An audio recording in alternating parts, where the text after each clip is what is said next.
We got Sensei He Nowa. got He's on the air right now. What's good, man? what's going on, Kenny? We back at it again. We back at it again. Thank you for being on. Getting caught up with you. I know you got you got a lot in store in the coming weeks or so.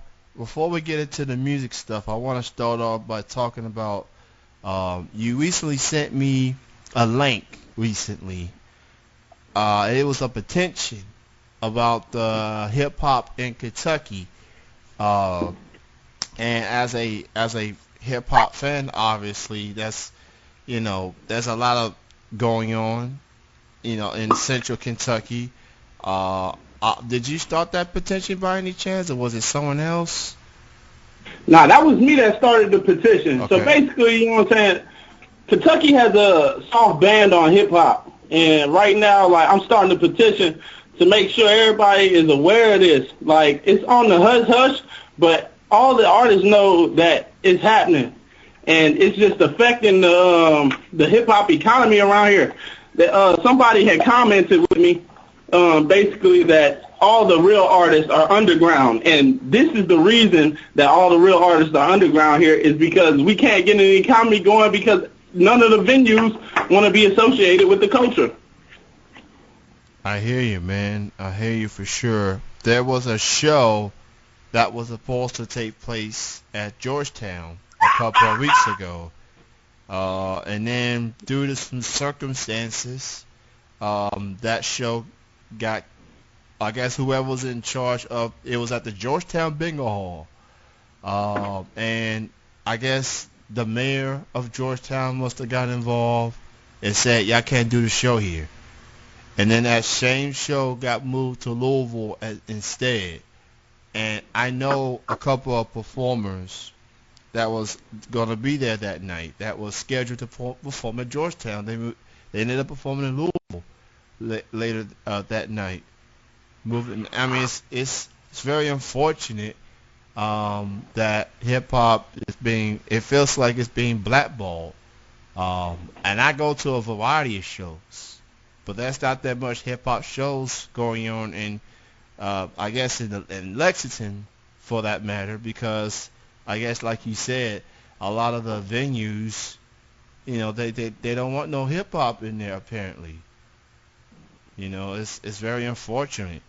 Um, like you being an artist yourself, you talented, you got substance in your music.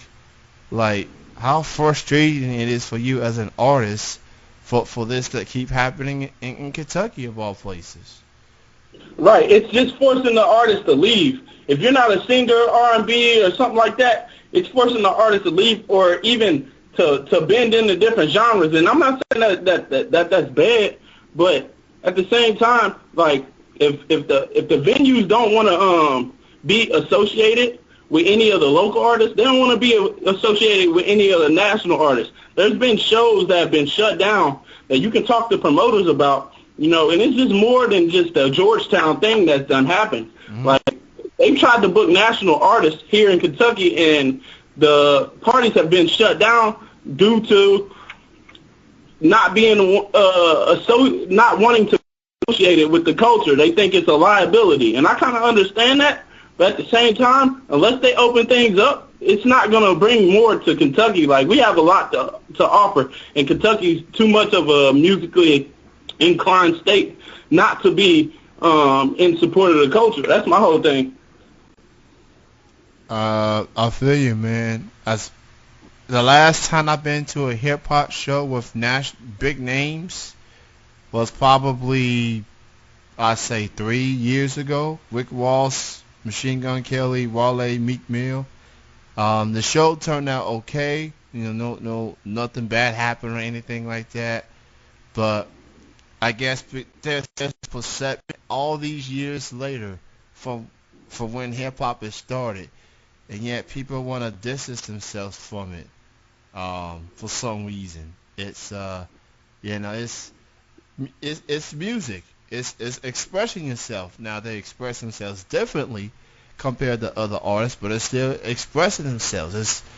you know, and obviously, you know, it gets a bad rap way too many times where there are artists out there that are good, that they have substance in this music, that don't want to cause trouble, and yet I guess they getting punished for other people's, I don't know, reputation, I suppose.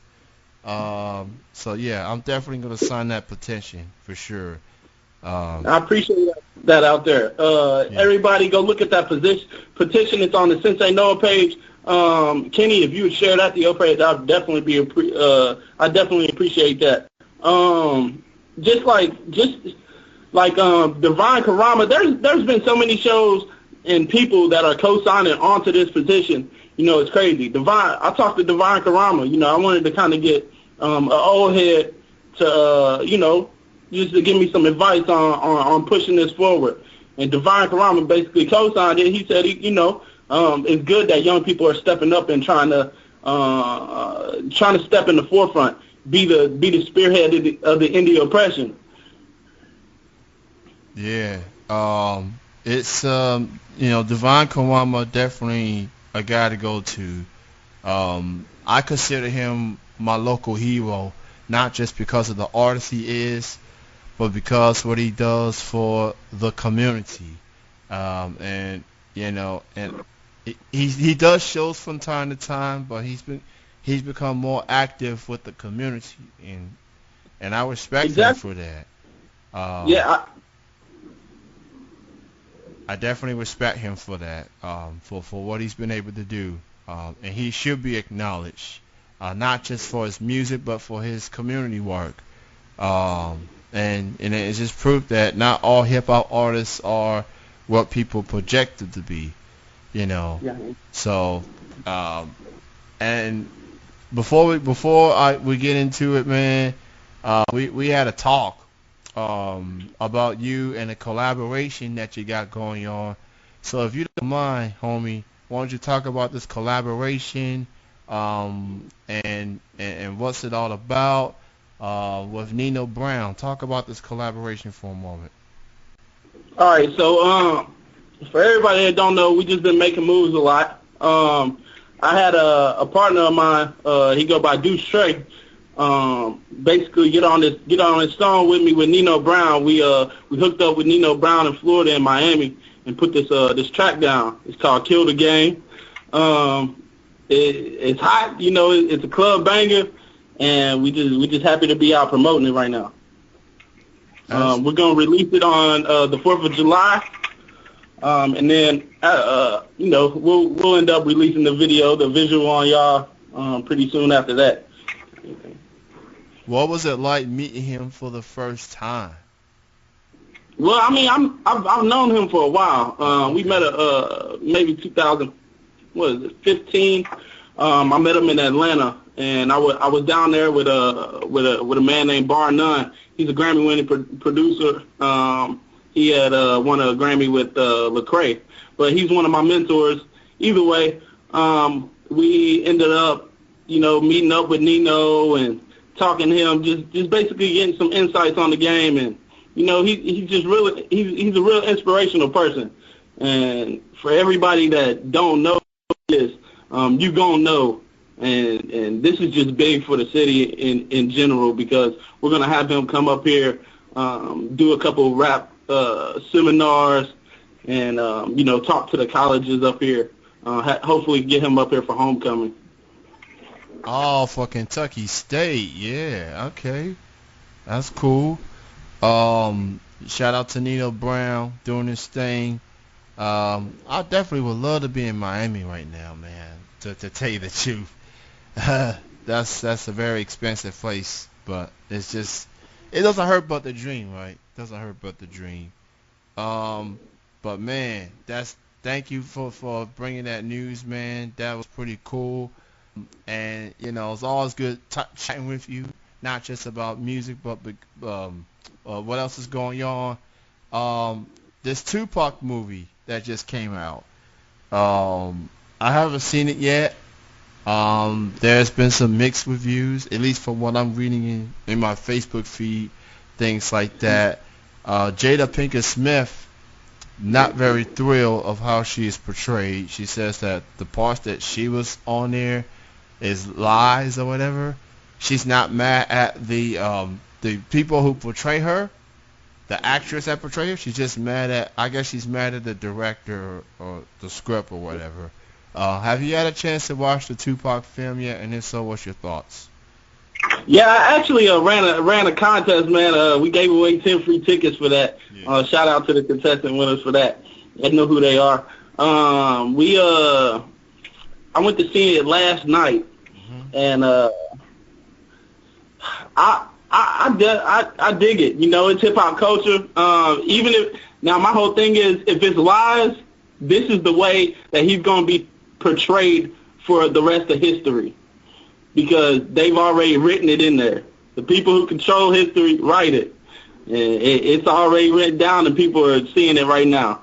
So I mean, either way, I like the movie because, you know, I'm just a hip hop head. You know, I don't know. We don't know if it was lies or not. You know, but you know, I dig the movie. I thought it was pretty dope. I'm definitely gonna check it out probably the next week or so. I've been a Tupac fan like since forever. For mostly my childhood, you know, growing up listening to Tupacalypse Now and All Eyes on Me, and all the songs he's done. You know, he was a versatile dude. He did all types of songs. Dear Mama, Brenda's Got a Baby, and then he loves to party too, obviously, but he had a message in some of his songs. His mother, Afeni Shakur, I believe, is the executive producer of this film. This was before she passed away, close to Mother's Day last year. It's been a year, shockingly. But Tupac, you know, I just hope that he's portrayed right on this movie. But I'm definitely gonna give it a watch for sure. And Definitely. it was great chatting with you, man. As always, thank you so much for being on. Hey, hold on one second, man. I got my homie that was on the song with me. Yeah. His name Duece Trey. I just want you, you know what I'm saying, just talk to him real quick, Okay. so we can you know, expand his base. Okay, what's going on, man? What's up, man? It's Duece Trey, man. How's it going? I'm good, man. Great to have you on, man. So talk a little bit about yourself and what you got going on that people need to know. Well, man, I'm Duece Trey, man. I'm an upcoming artist, man. I'm from Miami, Florida. I'm a real Miami, Florida. I'm in Kentucky right now, but I'm still out here hustling right now, just pushing music. Right now, we got the single out with Nino Brown. We just pushing that. I got some singles for myself also, but those out behind the door. We're gonna wait a little later for those to drop, and we're just trying to build everything up right now. I've been rocking with Sensei Nowa, and I'm just proud to be here, man. Well, definitely great to have you on, man. And I'm definitely gonna give your music a listen for sure. Sensei's been telling me stuff about you, and you definitely got a lot in store, man. So I'm definitely looking forward to hearing more for you, including this track with you, Sensei, and Nina Brown. It's definitely going to be something worth listening to come 4th of July, for sure. The fireworks are coming. Exactly. Fire. They're on their way. Yeah. Thank you, fellas, for being on. Continued success, and we'll talk again soon. All right, man. We'll catch you on another one with Nina, bro. Absolutely, man. You have a good night. All right.